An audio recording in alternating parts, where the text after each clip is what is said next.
अस्सलाम वालेकुम रहमतुल्लाहि व बरकातुहू। मैं फिरता हूँ। आइए नाजरीन, मैं एक बार, जितने लोग आप मेरी वीडियो देखे होंगे तो उनको मालूम होगा कि मैंने एक बार मुस्तआर लफ्ज़ के बारे में ज़िक्र किया था। तो वही मुस्तआर लफ्ज़ लेकर आया हूँ मैं आपके सामने, और मैं बता देता हूँ कि कौन कौन से मुस्तआर लफ्ज़ हैं जो आजकल यूज़ हो रहे हैं। मैं उन्हीं लफ्ज़ों के बारे में बताऊँगा जो आजकल यूज़ हो रहे हैं, और आपके भी पूरी तरह से वो समझ में आएगा कि मैं सही बता रहा हूँ। जो आजकल बिल्कुल यूज़ हो रहे हैं और उनके जगह उनके मायने कुछ और थे दूसरे भाषा में, संस्कृत में या हिंदी में, लेकिन आज उर्दू में वो कैसे बोले जा रहे हैं उनके बारे में बताता हूँ। उन्हीं को हम मुस्तआर लफ्ज़ बोलते हैं। क्या बोलते हैं? मुस्तआर लफ्ज़। तो आइए मुस्तआर लफ्ज़ के बारे में बताता हूँ। आज का मुस्तआर लफ्ज़ का पहला लफ्ज़ है धोखा। क्या है? धोखा। अब धोखा जो है, इसको हम उर्दू में धोखा बोलेंगे। क्या बोलेंगे? उर्दू में धोखा बोलेंगे। इतने के जितने भी इधर के लफ्ज़ हैं ये मुस्तआर लफ्ज़ हैं, इनको हम क्या बोलते हैं?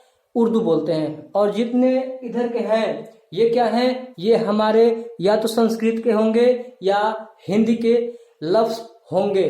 तो जैसे कि धोखा है। क्या है? धोखा। धोखा को हम उर्दू में धोखा बोलेंगे, लेकिन उसको हिंदी में क्या बोला जाता है? धोखा।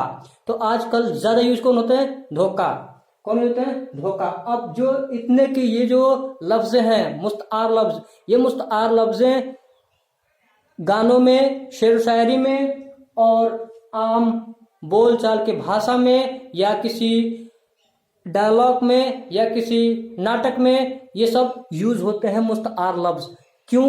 क्योंकि ये मुस्तआर लफ्ज़ आसान भी होते हैं और देखने में सुंदर भी लगते हैं, इसलिए इनका यूज ज्यादा होता है। आप समझ गए होंगे कि इसलिए इनका यूज ज्यादा होता है, क्योंकि ये देखने में भी सुंदर लगते हैं, लिखने में भी सुंदर लगते हैं और बोलने में भी और आसान होते हैं। तो देखिए, धोखा पहला लफ्ज क्या है? धोखा। इसका हिंदी में क्या हो जाएगा? धोखा। तो धोखा धीरे धीरे लुप्त हो गया। इधर के जितने भी हिंदी और संस्कृत के लफ्ज हैं ये धीरे धीरे क्या हो गए? गायब हो गए। धीरे धीरे गायब हो गए। ये आजकल ज्यादा यूज नहीं हो रहे हैं। ठीक, तो पहला धोखा बता दिया मैं। धोखा बोले उसे बेहतर लगेगा आपको भी, और लिखने में भी और सुनने में भी, पढ़ने में भी, और कई गानों में भी धोखा ही बोला जाता है। आप ध्यान सुनिए। ठीक, हम धोखा भी बोल सकते हैं, धोखा भी बोल सकते हैं। ये नहीं कहूंगा कि नहीं बोल सकते, बोल सकते हैं, लेकिन मैं तो ये बता रहा हूं कि इधर के सुनने में अच्छा लगता है, इसलिए इनका ज्यादा यूज होता है आजकल। ठीक है, हम बोल सकते हैं, धोखा भी बोल सकते हैं। क्यों? क्योंकि हिंदी भी बोलते हैं, संस्कृत भी बोलते हैं, अरबी भी बोलते हैं, फारसी भी बोलते हैं, तुर्की भी बोलते हैं, और इंग्लिश भी बोलते हैं, और उर्दू तो बोलते ही बोलते हैं। तो बोलने को बोल सकते हैं, लेकिन हम ज़्यादा अगर कोई स्क्रिप्ट लिख रहे हैं या फिर कोई गाने लिख रहे हैं तो उसमें यह ध्यान रहे कि उसमें संस्कृत, और ज़्यादातर संस्कृत से बचें। गानों और शेर शायरी में संस्कृत वर्ड न लाएं तो बेहतर है, क्योंकि वो एक वर्ड अगर आ गया तो पूरे जो स्क्रिप्ट है उसको खराब कर सकता है। जैसे कि घर। अभी आप अरिजीत सिंह के गाने सुने होंगे, चल घर चलें। ठीक, चल घर चलें बहुत ही सुंदर गाना है, आप सुन के देखिए, चल घर चलें। तो अब चल घर चलें वो बोल रहा है, तो ऐसा थोड़ा बोल रहा है चल गृह चलें। तो इसलिए मैं कह रहा हूँ संस्कृत से बचें आप। संस्कृत को गानों में नो यूज करें और आम बोल चाल में भी नो यूज करें। कोई फायदा ही नहीं है उसका। वो धीरे धीरे गायब ही हो रहा है और इंशाल्लाह बहुत जल्दी वो गायब ही हो जाएगा। उसको आप भी नहीं बोल सकते, आप मुश्किल हो जाएगा बोलना है संस्कृत को। ठीक है, तो धीरे धीरे गायब हो रहा है, होने दो। ठीक, अपना तो उर्दू चल रहा है। ठीक, तो दूसरा लफ्ज लेकर चल रहे हैं देश। और जिन्हें संस्कृत बोलने का बहुत शौक है, बोलने दो, अपना क्या जाता है। वो तो जब दिक्कत होगी तो आएंगे उर्दू में ही। ठीक, तो इसलिए मैं कह रहा हूँ आप तो पहले से ही उर्दू जान जाए तो बेहतर है। संस्कृत बोलने की कोशिश भी मत करें, आप बोल भी नहीं पाएंगे, एक सेंटेंस में बोल पाएंगे। ठीक, तो देश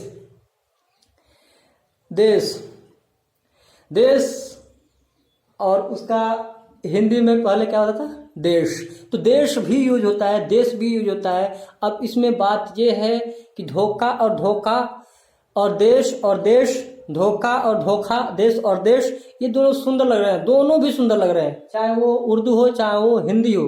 देश और देश, चाहे वो हिंदी हो चाहे उर्दू हो, दोनों सुंदर लग रहे हैं। तो बात यह है कि जिसे हम आसानी से बोल सकें वही ज़्यादा यूज होता है। तो धोखा को धोखा, धोखा दोनों बोल सकते हैं, देश को देश, देश दोनों बोल सकते हैं।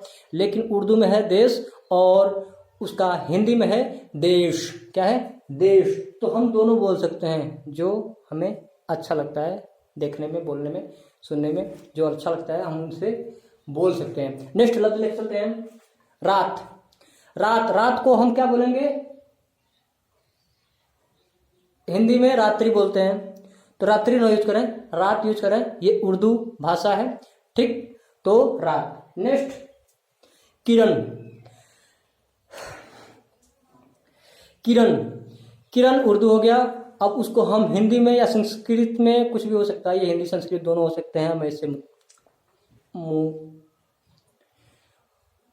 मुखाफिक नहीं हूं।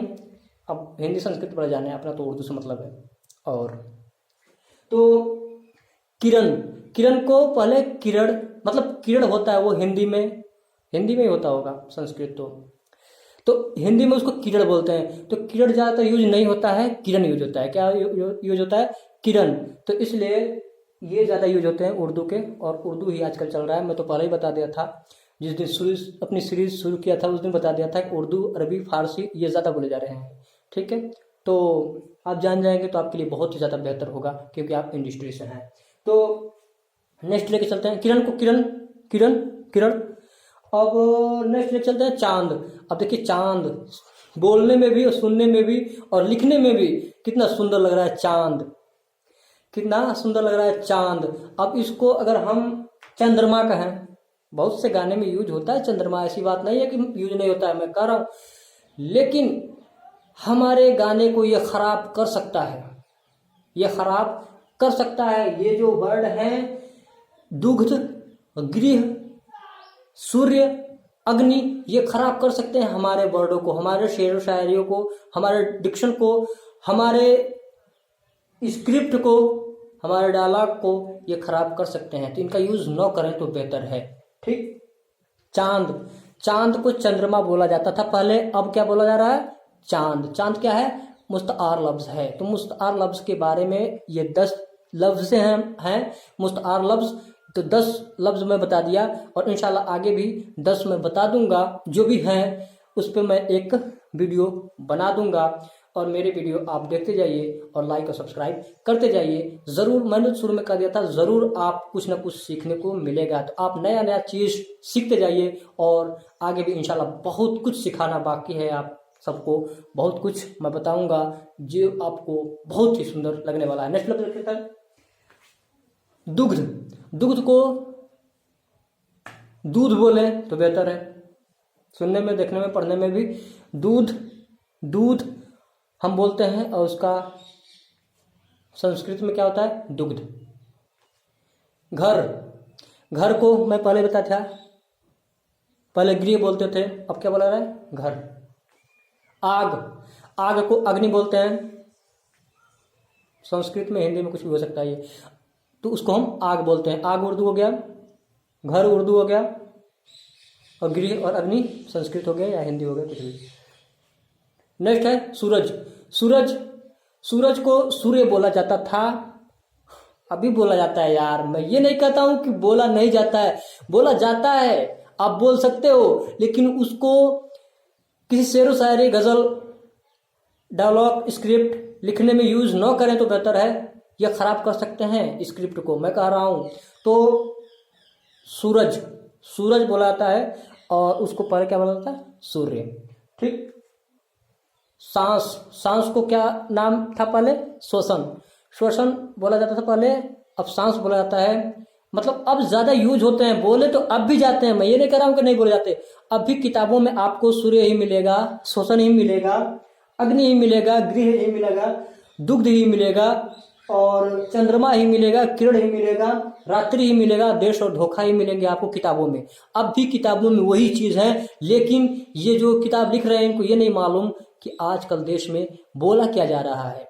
ठीक है, तो वो शायद पहले छप गई होगी, अब धीरे धीरे अपना जो है वो टेक्नोलॉजी बढ़ रही है, तो आजकल ज़्यादातर रात गानों किताबों में यूज हो रही है रात्रि की जगह पे। और इंशाल्लाह और भी जो उर्दू के लफ्ज़ हैं ये यूज होना शुरू हो जाएंगे। तो ये 10 जो हमने मुस्तआर लफ्ज़ बताए, ये बहुत ही खूबसूरत लफ्ज़ हैं 10। इसको आप देखिए, ये 10 हैं और इनका जो हिंदी और संस्कृत है ये भी मैं बता दिया था, और आजकल ये ज़्यादा यूज़ हो रहे हैं। तो मेरे कहने का मकसद ये है कि मैं जो समझा रहा हूँ शायद आप समझ गए होंगे। ठीक, मुस्तआर लफ्ज़ की ये अपनी वीडियो थी, और इंशाल्लाह आगे भी मुस्तआर लफ्ज़ मैं ऐसे ही लेकर आऊँगा जो आपके खिदमत में पेश करूँगा। तो मुस्तआर लफ्ज़ हैं ये, ठीक, आप ज़हनसी कर लीजिए इसको कि ये मुस्तआर लफ्ज़ हैं और इनका ही ज़्यादा यूज़ करें, क्योंकि हम इससे पहले बहुत ही ज़्यादा कन्फ्यूजन में थे कि देश कहीं आता है कहीं देश आता है, तो हम उसको क्या बोलें सर, हम देश को देश बोलें या देश बोलें, धोखा को धोखा बोलें या धोखा बोलें, सर क्या बोलें, धोखा बोलें या धोखा बोलें, देश बोलें या देश बोलें, ये बहुत ही ज़्यादा मेरे जहन में भी कन्फ्यूज कर रहा था। लेकिन जब मैंने उर्दू की किताबें पढ़ी, मुस्तआर लफ्ज़ पढ़े, तब मुझको पता चला कि ये कहानी है। ठीक है, अब दीजिए इजाज़त, मिलते हैं नेक्स्ट वीडियो में, तब तक के लिए शुक्रिया आपका बहुत बहुत। और आप मेरे वीडियो को देखते जाइए और कुछ नया नया हासिल करते जाइए। क्या जाता है 10 मिनट आप गवाएंगे और कुछ नया सीखेंगे। क्या सीखेंगे? नया सीखेंगे। ऐसे ही नया सीखते जाइए, आपकी ज़िंदगी में बहुत ही ये अहम चीज़ है, बहुत ही आप इससे फ़ायदा उठा सकते हैं। अगर आप कोई बढ़िया मुकाम हासिल करना चाहते हैं तो इससे आप बहुत ज़्यादा फ़ायदा उठा सकते हैं। तो इसलिए मैं कह रहा हूँ आप 10 मिनट दीजिए मेरे को और मेरे से कुछ लीजिए। ठीक, आप नए नए चीज़ें सीखिए, इंशाल्लाह आगे भी आपको बहुत कुछ सिखाने बाकी हैं।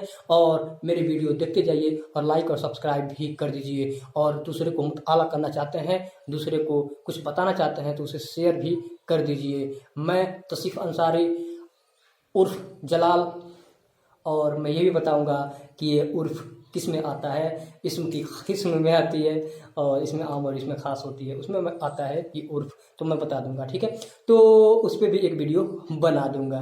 ठीक है, ये तो आ गया ऐसे ही। ठीक है, तो मैं जलाल अंसारी आपसे मांगता हूँ इजाज़त दीजिए मुझे, और मिलते हैं नेक्स्ट वीडियो में। और मेरा वीडियो देखते जाइए, लाइक और सब्सक्राइब करना न भूलें। तब तक के लिए शुक्रिया।